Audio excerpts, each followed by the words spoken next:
Hello, hey everybody. I'm Joey Sparks, and God's mercies are new again this morning. This morning with my mind stayed on Jesus. I woke up this morning with my mind. You know, if you're playing tic-tac-toe, maybe that's with a child or maybe on a computer game or phone game or something. If you're playing tic-tac-toe, if you can secure the middle square and any two of the corner squares, then you're guaranteed to win. You can secure victory no matter what. You're in a win-win situation because no matter what your opponent does, you have a legitimate response, an answer that defeats their response. Paul explains and shows how to be in a win-win.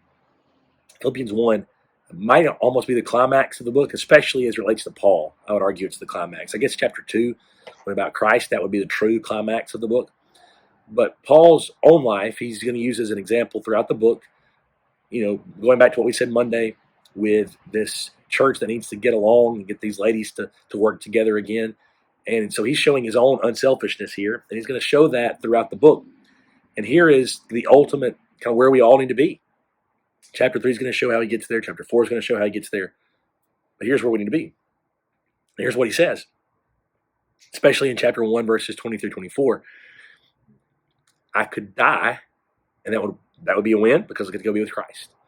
I could live. Remember, he's in prison. He's going to await trial before Caesar. So death is technically an option.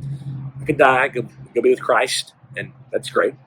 Or I could live for Christ and get to come serve you and preach the gospel to so many others and keep suffering for Christ.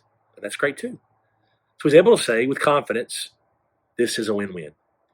And as we're developing and pushing forward toward Christian true maturity, that's going to be what it takes, is to get to where any circumstance is a win-win, that we always have a true play in Christ, a win-win. Now, let's go back to what we said. This is Paul's kind of climax in his own life, his own unselfishness. Chapter 3 shows us how he finds his identity in Christ now instead of in his qualifications as a Jew.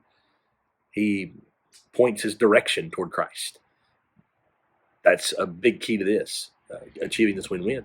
Chapter 4 is really the starting point. It's the most familiar. I can do all things through the one who strengthens me, verse 13. But that's a key starting point. I can endure any situation just because I get strength from God, from Christ.